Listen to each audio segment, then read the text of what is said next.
En este primer video vamos a dar una breve introducción a lo que es la detección de radiaciones. Vamos a hablar principalmente de lo que son radiaciones alfa, beta y gamma, para en el último video hablar acerca de detección neutrónica. Y en este primer video particularmente vamos a hablar de detectores gaseosos.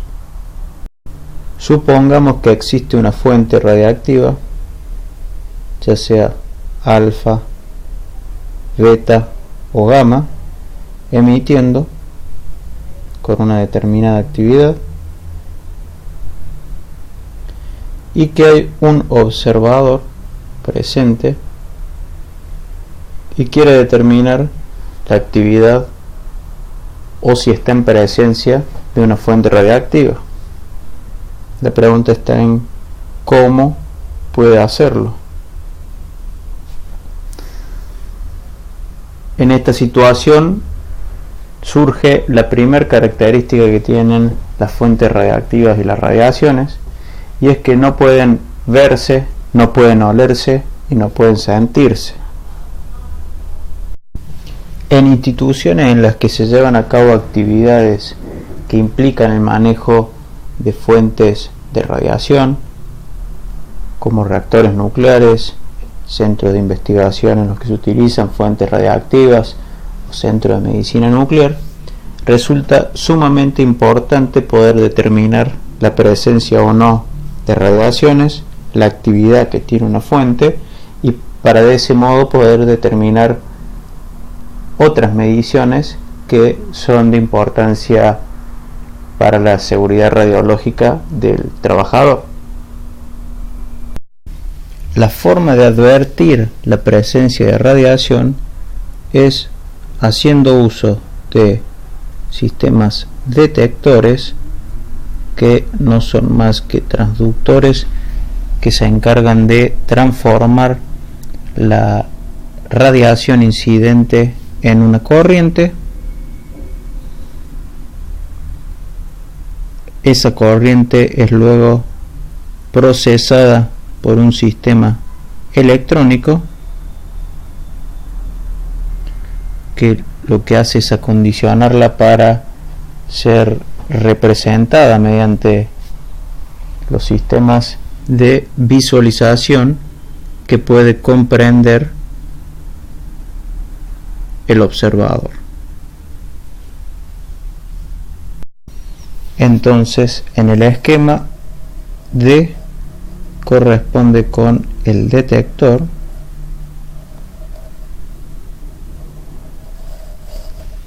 E corresponde con el sistema electrónico de acondicionamiento,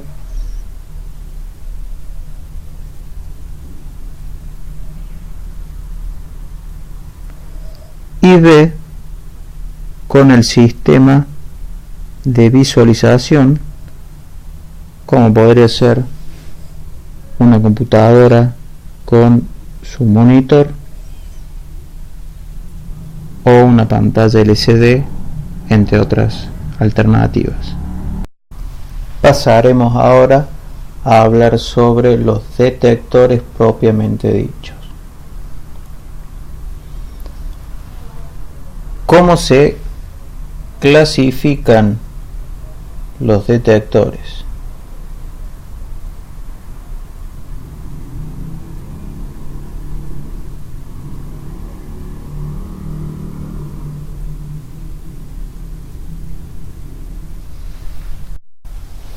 Vamos a dibujar una tabla para hacer la clasificación.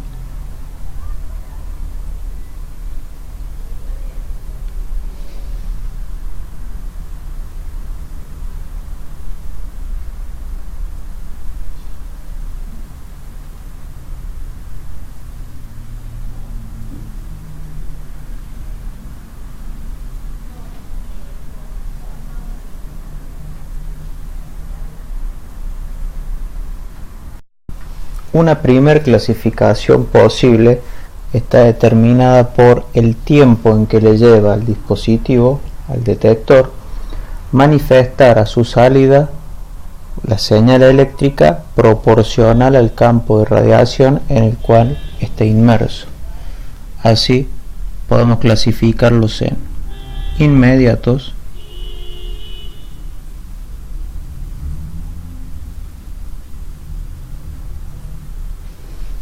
o retardados.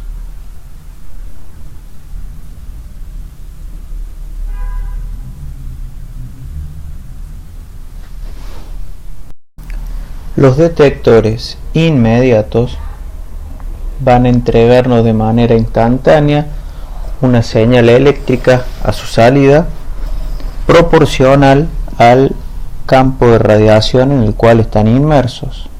Un ejemplo de detector inmediato serían los canales de marcha y de arranque de los reactores nucleares o los monitores de área de los reactores.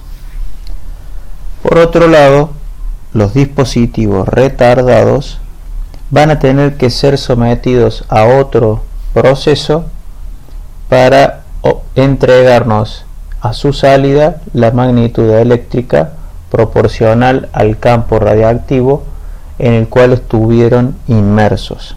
Tienen la propiedad de memoria. Un ejemplo de estos tipos de detectores serían los detectores termoluminiscentes. Otra clasificación posible es la determinada por el fenómeno involucrado en la transducción de radiación a señal eléctrica, pudiendo ser ionización,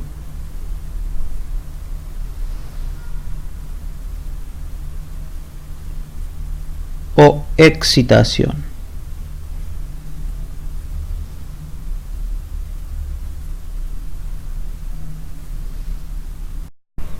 En el caso de los detectores que funcionan por el fenómeno de ionización, al interaccionar el detector con la radiación, se genera un par electrón-ion positivo que luego será utilizado para generar la magnitud eléctrica a la salida. En el caso de los detectores que funcionan por el fenómeno de excitación, al producirse la interacción detector con la radiación, se va a producir un cambio en la configuración electrónica del material utilizado como detector, de un estado de menor energía a otro de mayor energía, y al producirse un relajamiento de esos electrones de mayor energía volviendo al estado fundamental, se va a producir una señal a la salida, por lo general de una longitud de onda similar a la luz visible. Ejemplo de detectores del tipo inmediatos que funcionan por el fenómeno de ionización son los detectores gaseosos, que vamos a estar viendo en este video, y los detectores semiconductores,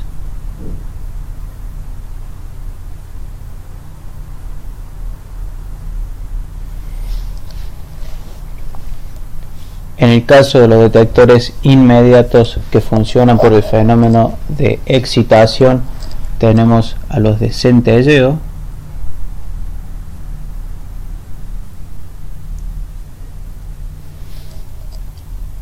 pasando al tipo de detectores retardados que funcionan por ionización.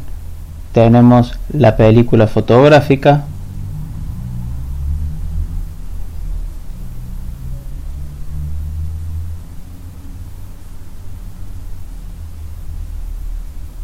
y en el caso de los detectores del tipo retardado que funcionan por el fenómeno de excitación, tenemos los termoluminiscentes o TLD. Pasemos ahora a hablar de los detectores gaseosos propiamente dicho. Su funcionamiento se basa en la ionización de un gas contenido en un recinto por interacción con radiación ionizante, la detección se da por la conducción eléctrica de los iones generados a partir de la aplicación de una alta tensión entre dos electrodos. Vamos ahora a realizar una representación simplificada de lo que es el circuito utilizado para realizar la detección. El contenedor del gas es uno de los electrodos entre los cuales se va a aplicar la alta tensión. El nombre de este electrodo es cátodo.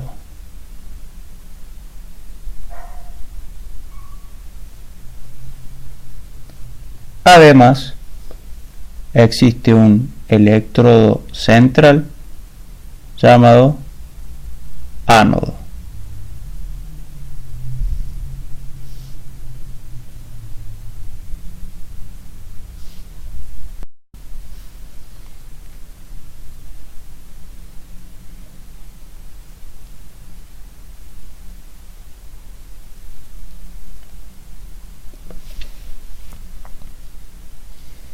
El cátodo va a ir conectado al negativo de nuestra fuente de alta tensión,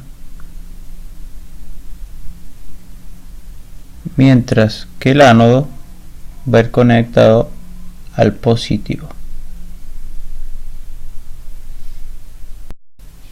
Al interactuar la radiación ionizante con el gas del detector, se van a generar pares electrón e ion positivo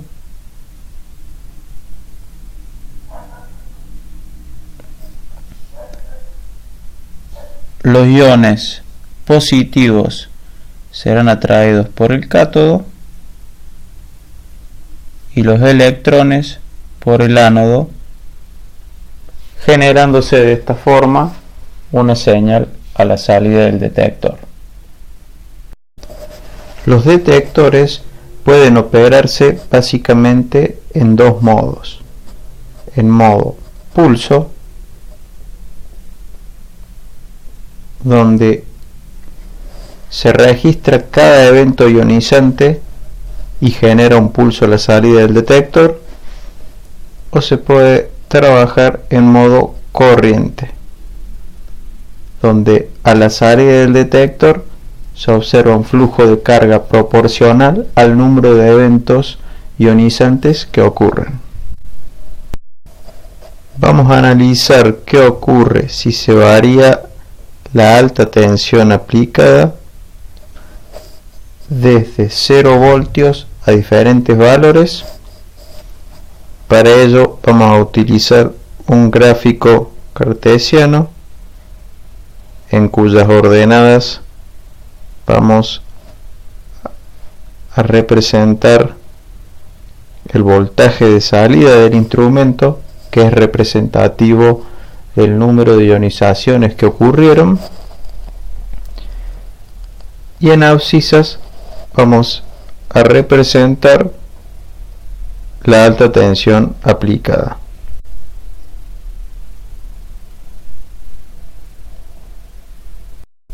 Vamos a ver que la función de voltaje de salida del detector en función de la alta tensión que le apliquemos va a tener una forma como la que estamos viendo en pantalla, y además que para diferentes tipos de radiación, al aplicar una misma alta tensión, vamos a obtener curvas diferentes de acuerdo a la energía que posea cada tipo de radiación.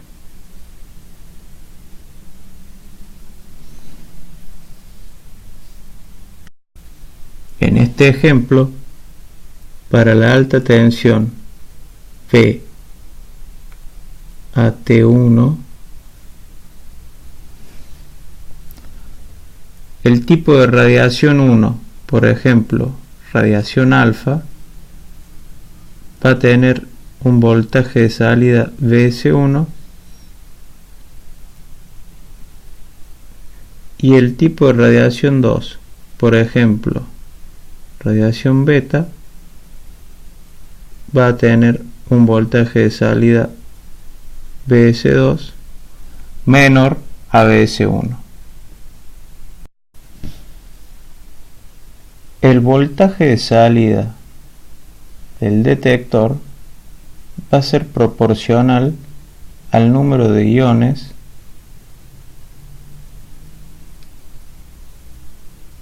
que genera la radiación. Como habíamos dicho, en abscisas vamos a representar el voltaje de alta tensión.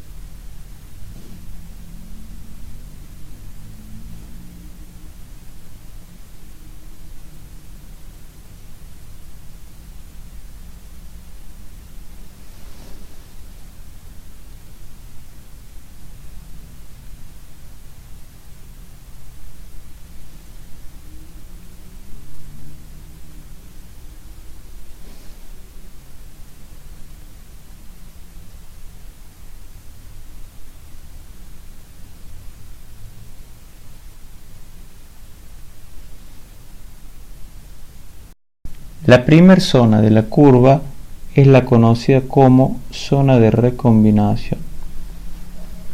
La alta tensión es tan baja que los electrones e iones positivos generados por la radiación ionizante se recombinan entre ellos y no se observa ninguna salida eléctrica a la salida del detector. La segunda zona es conocida como cámara de ionización. En este rango de altas tensiones, los electrones e iones positivos generados son recolectados por los electrodos, sin alterar la configuración electrónica del gas, es decir, sin generar iones secundarios. La salida del detector, la carga que se genere, va a depender de la energía de la radiación incidente, como vimos en el ejemplo anterior. Las corrientes que se generan en esta zona son muy bajas, por lo que hay que tener mucho cuidado con el acondicionamiento de la señal, por todo ruido o corriente parásita que pueda existir. Cuando un detector gaseoso es configurado en la región de cámara de ionización, la carga a la salida del detector por evento incidente es de una magnitud muy pequeña, por lo que bajo esta configuración este tipo de detectores no suele utilizarse como contador de eventos, sino más bien en el modo corriente. La tercera zona es la conocida como contador proporcional.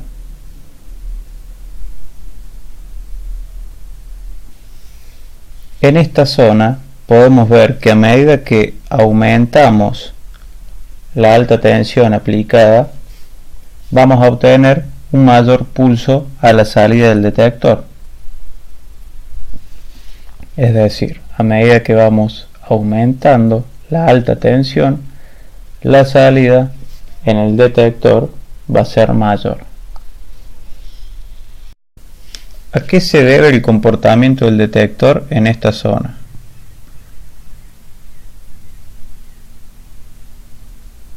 Como habíamos dicho, al interactuar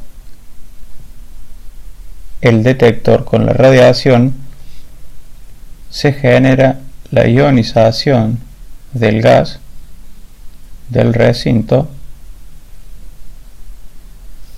y cuando aplicamos una alta tensión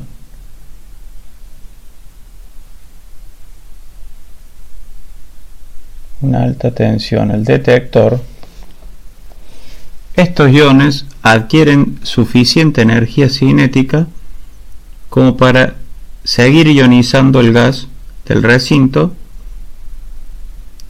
y generando lo que se conocen como iones secundarios. Entonces, la radiación interactúa con el gas del recinto generando los iones primarios. Al aplicar una alta tensión en el detector, los iones primarios adquieren suficiente energía cinética como para seguir ionizando el gas, generando los iones secundarios, y a medida que aumento la alta tensión aplicada al detector, mayor cantidad de iones secundarios se van a generar y mayor cantidad de iones serán colectados por los electrodos y puestos a la salida del detector. Comienza luego una zona conocida como zona de proporcionalidad restringida.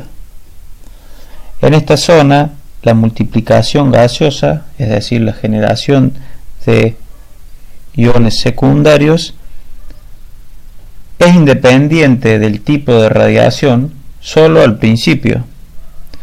Es decir, los eventos menos ionizantes resultan más amplificados que los muy ionizantes. Ya vamos a aclarar esto luego con un ejemplo. Por último, ingresamos a la zona conocida como región Geiger-Müller. En esta región observamos una absoluta falta de proporcionalidad respecto de la alta tensión aplicada, lo que lleva a que no se puedan distinguir entre diferentes tipos de radiación incidente. En estas regiones de alta tensión, los iones positivos adquieren suficiente energía cinética como para arrancar electrones de la pared del detector que desencadenarían avalanchas de ionización indeseadas. Es por eso que los detectores gaseosos configurados como detectores Geiger-Müller, configurados en esta región, deben poseer un sistema conocido como sistema de quenching para apagar esas avalanchas ionizantes. Esto se logra mediante la utilización de un gas intermediario que cede electrones al ion positivo, neutralizándolo antes de llegar a la pared.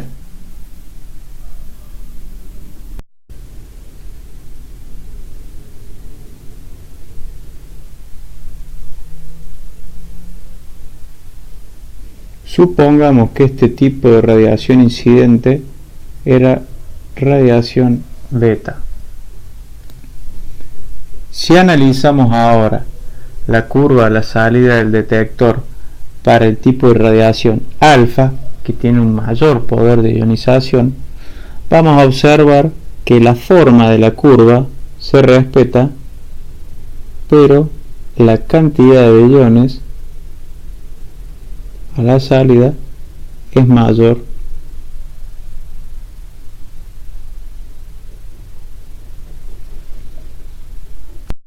Aquí se vislumbra claramente que en la zona de proporcionalidad restringida el tipo de radiación con menor poder ionizante, en este caso la radiación beta, recibe una mayor multiplicación gaseosa, una mayor amplificación y producción de iones secundarios que la radiación con mayor poder de ionización, en este caso la alfa. Y por último podemos ver que en la región de Geiger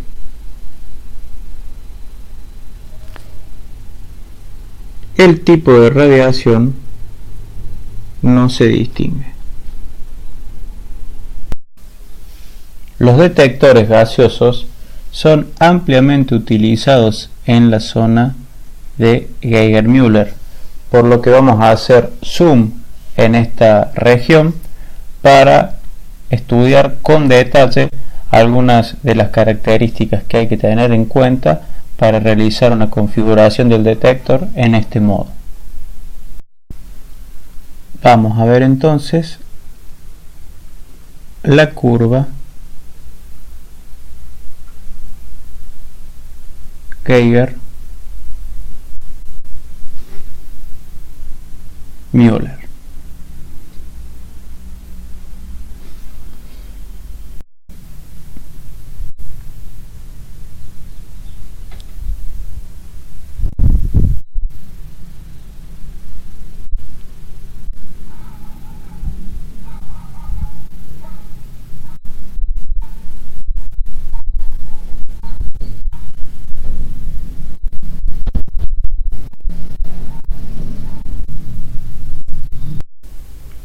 La forma de la curva Geiger-Müller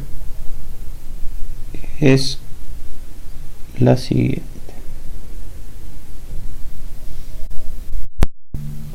A partir de una determinada tensión de la fuente de alta tensión, se sale de la zona de proporcionalidad restringida ingresando a la zona Geiger propiamente dicha.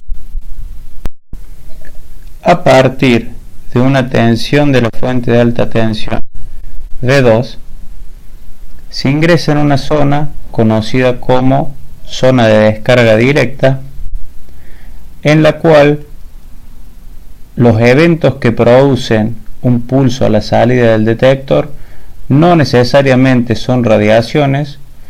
Es una zona de mucho ruido y muy dañina para el detector. La zona operacional del detector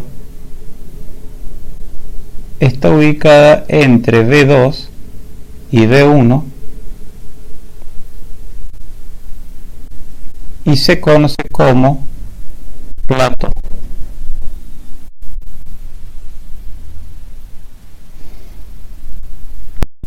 Sería ideal entonces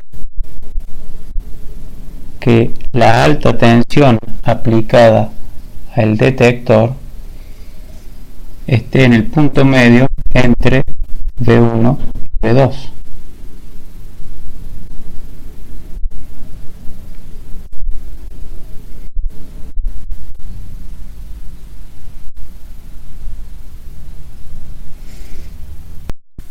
Mientras mayor sea la diferencia entre V2 y V1,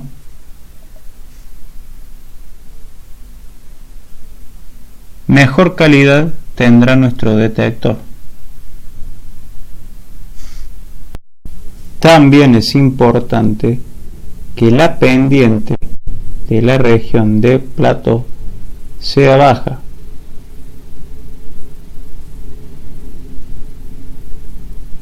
A medida que pasa el tiempo y el detector envejece, esta pendiente va aumentando.